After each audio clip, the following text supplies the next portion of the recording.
Hi everyone, magandang umaga, magandang tanghali, magandang hapon, magandang gabi sa inyong lahat. Saan mang parte kayo ng mundo ngayon, mapayapang Lunes sa inyong lahat.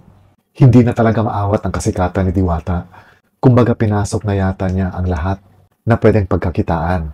Magmula sa pagiging negosyante, nagiging artista, isang influencer, isang endorser, at magiging future singer pa yata. Dahil kanina sa kanyang live, habang nasa taping siya ng Batang Quiapo, dinalaw siya sa kanyang dressing room ng sikat na composer na si Lito Camo. At napag-usapan na nila yung tungkol sa gagawing kanta ni Lito Camo para kay Diwata. At pinuri rin siya ni Lito Camo na kung saan sinasabing na mismo ni Lito Camo na napakabuting tao nitong si Diwata. At yung mga naglalabasang mga negatibong komento tungkol kay Diwata ay huwag daw basta-basta paniwalaan dahil ang totoo po niyan, napakabuting tao daw ni Diwata. So, panoorin natin yung nagiging pag-uusap nila sa live kanina ni Diwata. So, tuloy pa rin tayo kahit nandito tayo, nagtatrabaho tayo sa tipping. Tuloy pa rin ang operasyon ng ating Diwata Paris. So, lahat ng gustong kumain ngayon tanghalian, pumunta na kayo dyan. Basta si Freda nandito ngayon sa Batang Quiapo, nagtatrabaho para di pa may pamalingke, may pambili ng mga anits-anits. Kailangan ko muna kumayo dito sa ibang bansa, di ba?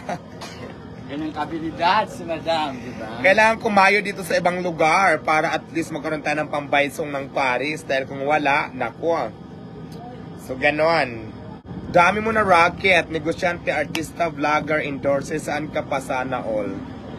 Alam nyo, kailangan natin sipagan sa dami ng taong natutulungan natin sa daming ng taong umaasa sa atin. So, kailangan talaga triply ang kayod ko talaga, ang kinakailangan pa quadruple, ano pa talaga effort ang gagawin natin sa buhay dahil Diyos ko, ang dami natin obligation sa life, so kailangan talaga mag-triple rocket si Diwata. Very good. Kaya kayo wag kayong tatamad-tamad ha. Kaya kung may mga pangarap tayo sa buhay guys, go lang ng go. Talagang laban lang ng laban, diba? So yun. Yan ang tamang influencer. Kasi kung mahirap lang naman tayo, kailangan natin talaga kumayod. Lalo na ako talaga mahirap lang yung angkan ko. So kailangan ko talaga galingan at sipagan ng tripling sipag dahil para makaahon sa kahirapan. So ganun ang mindset ni Diwata. O diba? At least may natutunan tayo. Hi sir!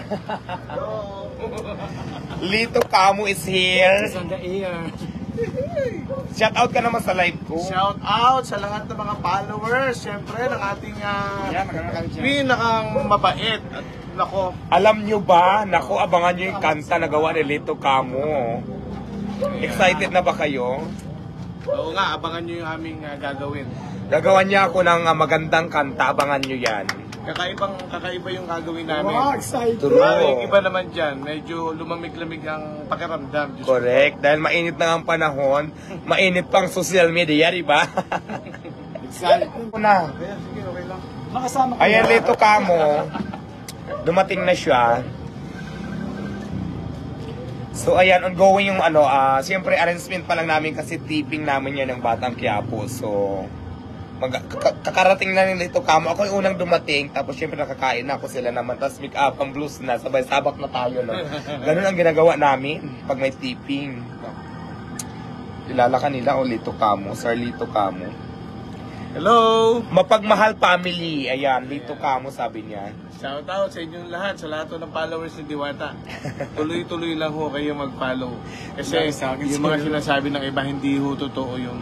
O, di ba nga? Napakabait po ni Diwata, napakabait, promise. At napakasipag, grabe. Imagine ninyo, pumunta ako doon sa store niya. Dahil wala na ngang maupuan. Eh, doon ako pinakain sa loob tuloy ng kwarto niya. Wala na eh. Wala na. Eh kung hindi ito mabait, di sana doon pinabayaan niya lang ako sa labas. Pero abangan nyo ha, yung kanta ko na gawa ni Lito Camo, malapit na yan. Yes. Abangan nyo yan guys. Inspirational song. Ayan, may clue na inspirational song, kaya abangan nyo yan. Gagandahan namin talaga. So yun guys.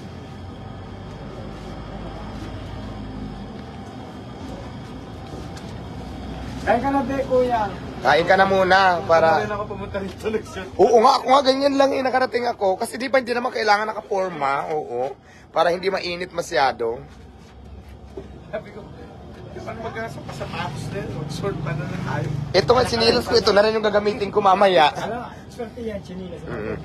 Yung gagamitin ko sa tipping at sinilas, ito pa rin, guys. Kailan magbibenta kayo gusto yun? Extra kami. Actually, bininta ko na to kasama ng kaldero. Pinakits ko sang binili na Bustoyo kaldero ko. Pero, binili ko yung kaldero, bininta ko kay Bustoyo yung kaldero ko ng 3,000. Parang nabiding siya ng 50,000 nung nakaraan nung napanood ko. Nabili. Di ba? Yes, nabili. Baka yung chinelas mo din, baka mga 50 mil din yan. Abangan nyo naman yung sinilas ko, guys, ha? Kung sino kayang bibili nito.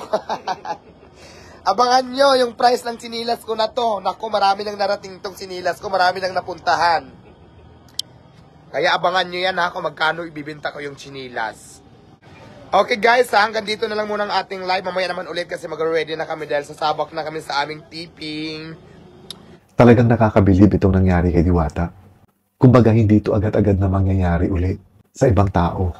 Talagang pinalad si Diwata at napatunayan niya na hindi nga talaga hadlang ang kahirapan at ang kakulangan sa edukasyon para maging successful tayo sa buhay natin. Ang ipinakita ni Diwata ay yung tiwala sa sarili, ang pagiging masipag at pagiging matyaga. Nasasabayan ng tamang diskarte ang maaaring makapagbago ng buhay ng isang tao. Kahit sino, walang mag-aakala na ganito ang mangyayari kay Diwata. Sa napakaikling panahon, kumbaga parang sunod-sunod ang mga biyaya at napakabilis ang bawat biyaya na dumarating sa kanya. Kahit pasabihin natin na may mga taong hindi natutuwa sa sinasabi nilang pag-uugali ni Diwata, pero hindi ito naging dahilan para tumigil ang kasikatan ni Diwata. Marami pa rin talaga ang naniniwala sa kanya at marami pa rin ang willing na tulungan si Diwata dahil nga nakapagbibigay siya ng inspirasyon sa maraming tao, lalong-lalo na sa mga mahihirap. Sabihin man natin na dinadagsa siya ng mga biyaya ngayon, kaliwat kanan yung mga offer sa kanya dahil sikat siya. Maaari din nating sabihin na sinasakyan yung kasikatan niya ng ilang mga tao. Pero ganun pa man, malaking tulong sa kanya ito. At syempre, kung ako rin si Diwata, hindi ko tatanggihan yung mga biyayang lumalapit sa akin. Unang-una, hindi naman siya ang lumalapit dito sa mga taong ito para tulungan siya. Kung hindi, itong mga taong ito ang mismong kusang lumalapit sa kanya para tulungan siya. Tama rin yung ginagawa ni Diwata na hindi niya masyado siniseryoso yung mga bashers niya. Pero sa palagay ko naman, nakikinig din siya sa mga kritisismo sa kanya na sa tingin niya ay tama naman. Kumbaga nakikinig naman siguro siya. At binabago niya yung mga sa tingin niyang maling nagawa niya. At nakikinig naman siguro siya sa mga kritisismo laban sa kanya. Kumbaga, hindi man lahat ng mga sinasabi laban sa kanya ang pinapakinggan niya. Pero alam ko, may iilan dito na kinapupulutan niya ng aral at ina-apply din niya sa sarili niya. Kasi kung totoo talagang hindi maganda yung ugali ni Diwata, siguro, doon pa lang sa mismong mga trabahante niya na napakarami, baka meron na tayong naririnig na nagrereklamo o di kaya ay nagsipag-alisan kung totoong hindi maganda yung ugali ni Diwata. Pero so far, wala naman tayong naririnig sa mga nagsisilbi sa kanya na nagkaroon ng mga hindi magandang kwento, lalong-lalo na sa pag-uugali ni Diwata. Kasi siyempre, kung pakikinggan lang din natin, yung mga sinasabi ng ibang tao, lalong-lalo na yung mga sikat na mga personalities na nagsasabing mabait si Diwata, natural, magiging maganda talaga lagi yung pakikitungo ni Diwata sa kanila. Dahil siyempre, mga sikat silang mga personalities. Pero ibang usapan, kung ang reklamo ay manggagaling mismo sa mga tauhan ni Diwata na nakakasama niya araw-araw. Hanggang sa ngayon, wala pa naman akong naririnig o nababasa na kung saan may mga kasamahan siya sa trabaho na nagrereklamo tungkol sa hindi magandang ugali ni Diwata. Kaya na siguro tuloy-tuloy yung mga magagandang nangyayari kay Diwata dahil siguro nga maganda talaga yung intensyon niya na hindi lang yung sarili niya at pamilya niya ang maiahon niya sa hirap kung hindi makakapagbigay tulong din siya sa mga taong hinahire niya bilang mga empleyado niya.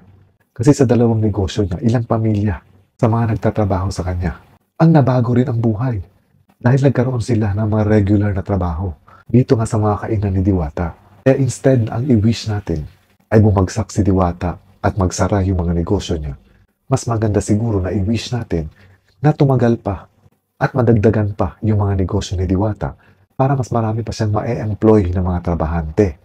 At malaking tulong ito sa mga pamilya nila. Kung meron man siyang nagagawang mga hindi maganda, pwede naman sigurong pagsabihan siya ng maayos. At huwag din natin kalimutang tingnan yung mga nagagawang maganda ni Diwata, lalong-lalo na sa mga empleyado niya. Hindi rin tama na ang binabantayan na lang natin ay ang bawat mali na nagagawa niya. Unahin natin yung mga mali, pero purihin natin yung mga magagandang ginagawa niya. Ganon dapat balanse.